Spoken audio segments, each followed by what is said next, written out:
What is up, guys? It is Avery and welcome back to a brand new video on this channel. And today I thought it'd be funny to do a 2016 style intro for today's video. So today I thought it'd be funny to kind of make a video addressing 2016 because I have been aware. Everyone keeps saying that 2026 will be the brand new 2016 for whatever reason. I decided to do a sort of like a 2016 style intro for fun as well as like anything else in particular.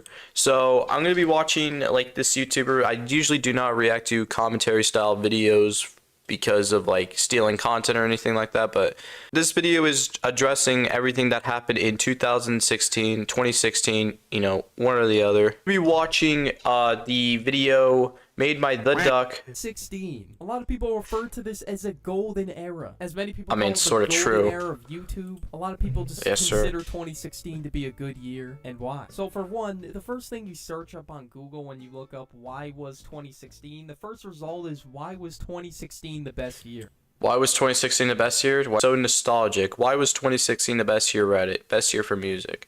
I beg to differ. I think, you know, the earlier days were better in terms of music, but let's continue. I'm gonna figure out whether I'm just being blinded by nostalgia or if 2016 was actually good. So first off, 2016 had a lot of classics in terms of music, except for Panda by Designer.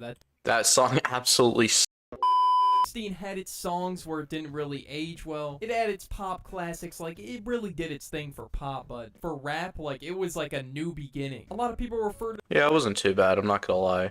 the 2016 as like the beginning of the SoundCloud rap era. Oh my gosh, they were all over the place in 2016. The SoundCloud era.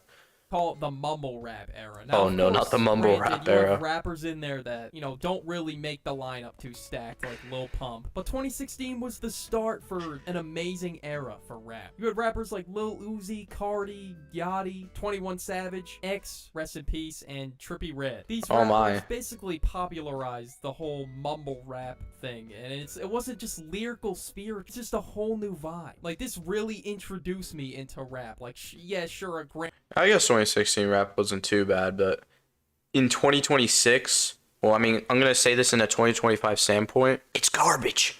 Rap is garbage today in 2025. I kid you not. It's terrible.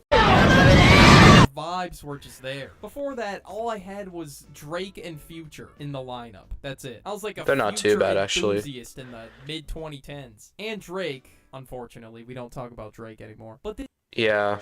We don't. This new era of rappers was just a breath of fresh air. And you had songs like Black Beatles by Ray Shremmerd, Money Longer by Lil Uzi, Broccoli by Dram and Lil Yachty. There's just way too many hits. And even a few of these rappers were part of the XXL Freshman Cypher of 2016, which everyone refers to as the greatest cypher, which, you know what, I'm gonna have to agree. And on their channel, XXL, it is the most popular video on their channel with 223 million views. So you can't tell me this wasn't an era. So yeah, this era introduced a whole new sound to the rap genre. But next we need to talk about the rap music in 2016, I guess, was like brand new in a way to kind of like expand music. Nowadays, I don't know what happens. The very platform that we're on, YouTube. YouTube during this time was... Yeah, we're talking about YouTube in 2016. Like a lot less corporate and a lot less filtered. Even though I didn't really start watching YouTube videos till like beginning of 2017, but still, I was there during 2016. That's what really could be said about YouTube and the internet in general. It was definitely a much more unfiltered place. So it made it a lot easier to not get canceled for every little joke that you make. Like if you look at Mr. B... Oh yeah. There's a lot of stuff that was like unfiltered back in the day. No one really cared till today. It's always like resurfacing, like any old clips that could get taken out of context easily. I don't know what it may be. Versus now. It's just a lot more corporate than it was. I know. I can kind of agree here. I feel like YouTube isn't really just like you're just doing it for fun now. It's more like, oh, you're doing this for a career, doing this for views, like anything. I mean, of course you're going to care about views, but it's just like, wow. I do agree with the Duck here where YouTube is starting to get a little corporate. So yeah, in my opinion, I feel like over the years, I think YouTube has gone really corporate. in 2016. Like, that's why I'm probably gonna keep my content the same as in, like, delivery. I'm not gonna raise my voice for better retention. In 2016, you just had a lot more edgier channels. It's not like they would all bully kids like Leafy. The content would just feel Leafy. a lot more unfiltered. Forgot about that but guy. Now it seems like you just get nuked for harassment for any slight joke you make against another creator. It's like YouTube doesn't even understand the line between... Oh yeah. Also mentioning, it's not just like, you know, people, it's YouTube. The strike system on YouTube is terrible. I forever will stand by that statement. And a joke. It's crazy. In 2016, they were a lot more lenient with that stuff. Hell, they probably didn't even do anything at all. But ever since the adpocalypse hit YouTube, it just became a lot more corporate. They pick favorites of who gets terminated, who doesn't. Dude, that is so true. I have to mention that so much. I think YouTube does pick favorites. There's no way. You have to have the best editing possible, I swear. You have to have like a good attitude. I'm just being honest here. People love liars on the internet. Picks favorites. Don't give me a strike, YouTube. I really love to make YouTube videos. Trust me. And of course, their favorite Sniper Wolf is still on this No! I don't like Sniper Wolf anymore. platform to this day. She literally doxed. Oh yeah, she did dox someone actually. That's really why I don't watch her content anymore. Well, even though it was a long time ago, people would say reaction videos or reaction YouTubers do fake reactions. She's like the best example for that. I mean, I'm a reaction channel, but I just decided to be honest on what I'm going to say. Like, I'm being honest on this video. I know I'm pausing so much because, you know, stuff that happened in 2016 and, you know, addressing what life was like back then. Jack's films and went to bro's crib. Like, how does that not result in a termination? Of course, I love YouTube as a platform. Yeah, I would be YouTube. lying if I said it was all sunshine and rainbows. Every platform has its flaws, of course, at the end of the day. But now in 2024, if you swear too frequently in your video, you're gonna get demonetized. Laser beam. I'm joking. And I feel like I gotta second guess myself every time I record. Exactly. I hate doing that. Back I'm in not gonna lie. 2016, of course, I wasn't a YouTuber back then, but it appeared like a lot more edgier and unfiltered time. I don't know how people can go from one man running the damn channel with a couple of editors to help out, to some channels to this day having a whole company run them. I just can't imagine an entire company running the duck. That just wouldn't make sense to me at all. But I mean, there's going to be some people who are going to help with, like, monetization. That could be your own, but... people refer to that as the golden age of YouTube just because people were, one, unfiltered, two, not an entire company, and three, the editing of videos felt a lot more authentic. Granted, it was a lot worse. True. But now it feels like if you're not editing brain rot videos, like you're just gonna get left in the dust. Now Yeah. it feels like every metric needs to be through the roof to even reach your viewers. Even LankyBox then versus now. Crazy Lanky Box, the king of brain rot, I guess. difference. But I don't really know how to feel about 2024 YouTube. I'll just watch what I watch, I guess. And just tread carefully through the brain rot. I was put on to some great YouTubers. Like, one of my biggest inspirations, grade A under A. Like, I watch this dude, like, every damn day. Next, we have sports. Now, Sports? I mean, it should be the same. Insane. I've never watched every single sport in a year. Like, usually I don't watch basketball and baseball, but I watched that shit in 2016. The Warriors went 73-9. Alright. You know how rare that is to lose 9 NBA games in an entire season. Until I wake up the next morning, Game 7, Cavs versus Warriors. I wake up, see the TV, I see LeBron dunking, Evan, Warriors choked, 3-1 lead, or something like that. My mind was blown. The sports world was just crazy. And then you had the 15-1 Panthers lose a Super Bowl to a washed-up Peyton Manning. Okay, he wasn't washed. The Broncos actually did pretty good that year. But still, they were the complete underdog and won. And then hockey... oh, never mind. I didn't watch hockey. But baseball, the Cubs haven't won a World Series in 100 years, and they did it in 2016. I was obsessed with football, basketball, and baseball in 2016. Like, I was literally following that shit every day. I actually sat down and watched the World Series for once. Like, do you know how rare that is for the duck with the brain-rotted MLG attention span in 2016? Yeah, that was crazy. I didn't really watch a lot of sports in 2016. I'm going to say that. Brain rot on the internet. This is like a monumental moment for my attention span. I actually watched an entire baseball game. There was just a bunch of shocks in the year 2016. I don't know, something about it was just crazy. Then you have the games in 2016.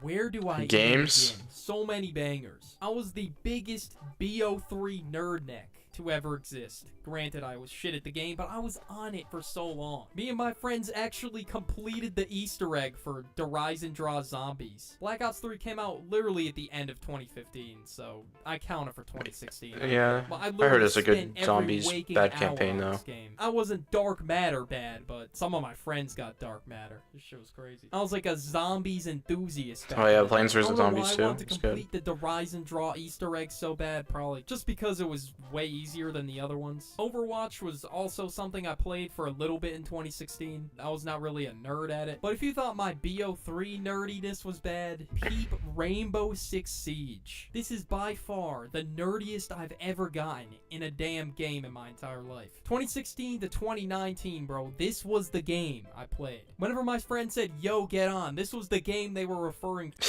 His name is Bob the Rizzler.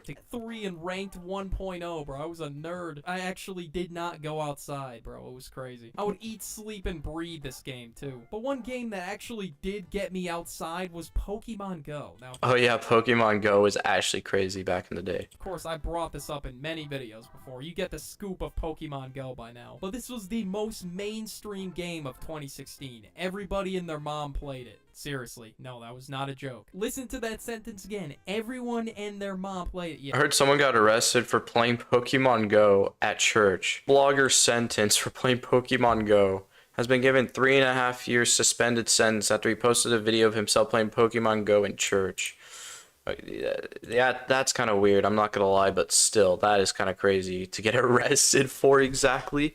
Moms actually did play it. I used to walk Surprising. miles around my dad's work plaza just to collect all 151 Pokemon, or at least try to. And you were not a real one if you didn't hack to try to get all the regionals. I'm a jit, bro. I don't have Nah, the money I to didn't do go that. to the Eastern Hemisphere. Duck Duckalo had no money to his name. So realistically, how could have I gone to Europe? It was like whenever you found a Charizard, Snorlax, Lapras, or any rare Pokemon, everyone was rushing to that one spot. You'd see a wave of people just running in like a horde of elephants. This game had the world in a chokehold. The games were just unmatched. But the trends, though, Bottle flip challenge works. No, I'm joking. I'm not gonna do that right now. Well, pretty much it's just an empty Gatorade Zero right here. They were all right. They were great for the time. Like, of course, like any trend. I get a little bit of nostalgia when I see people doing the mannequin challenge, which is The basically- mannequin challenge.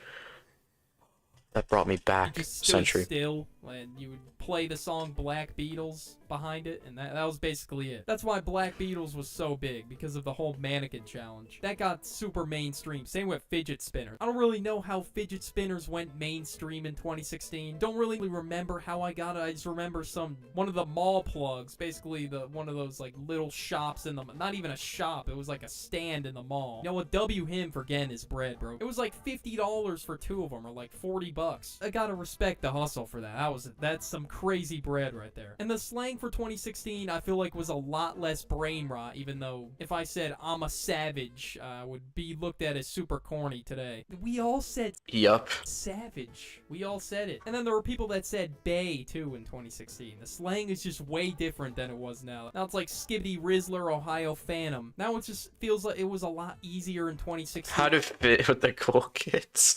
Yeah, the slings now are just garbage. to pick up on. Straight up Yeah, garbage. all in all, 2016, I would say the music and the games by far best part about 2016.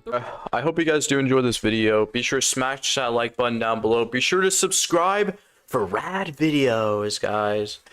That was cringy, but I was trying to fit the 2016 vibe, you know? Bye.